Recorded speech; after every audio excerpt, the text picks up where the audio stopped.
Well, welcome back. With this year's midterm elections just over 6 months away, we're still narrowing down which candidates will be in play. In Ohio, author and venture capitalist J.D. Vance is now the state's Republican nominee for November's U.S. Senate race. Vance won his primary on Tuesday. Former President Trump endorsed him, who will now face Democratic nominee Tim Ryan. Ryan easily won his own three-person primary. Now, this race will decide who will fill the seat of retiring Republican Senator Rob Portman. Let's get to Columbus, Ohio, where congressional correspondent Nathaniel Reed joins us live. Nate, you've been covering this race for weeks. The Republican side was crowded with 7 candidates running.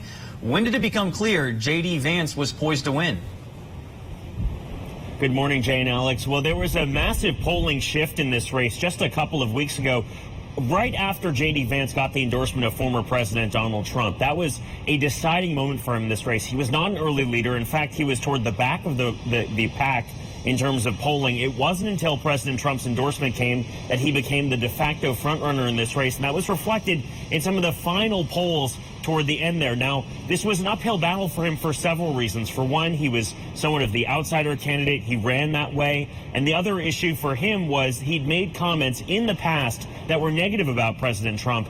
During the lead up to the 2016 election, he made those comments on network television. They were widely available. Many of his opponents in the primary were running ads against him, specifically pointing to the fact that he was not always a supporter of the former president. Now, on the stump 3 weeks ago when I went to see him, back when he was polling toward the back of the pack, he has been quite apologetic with voters, saying he made a mistake, that he misjudged President Trump and his policies, and asking for them to give him a second chance, something he tapped into last night during his victory speech. Let's listen.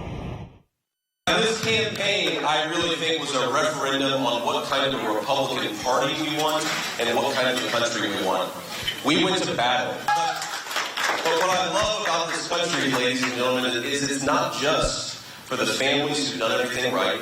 It's not just for the people who've made all the right decisions. It's the country for the people who take second chances. It's the country for people who get back on the horse.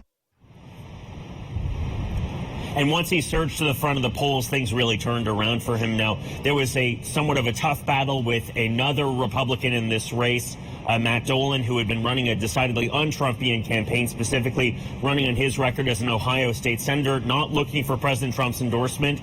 Now, Vance was able to prevail over him last night and prevailed over him quite handsomely, as I understand. Now, he now enters into a general election with Representative Tim Ryan, who's running for Senate. He's not seeking re-election to the U.S. House of Representatives.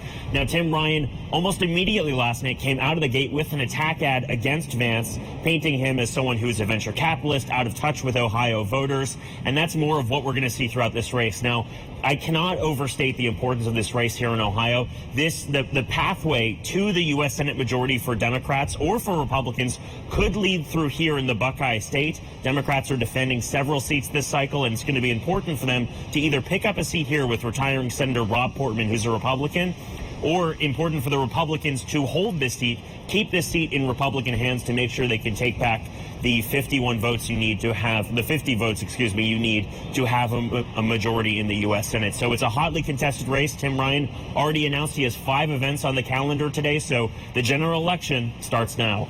Yeah, and Tim Ryan is not an unknown at all. Of course, he had a short-lived run for president in 2020, so he actually does have name recognition here, so it'll be a race to watch. White House correspondent Nathaniel Reed in Columbus, Ohio for us. Thanks, Nate.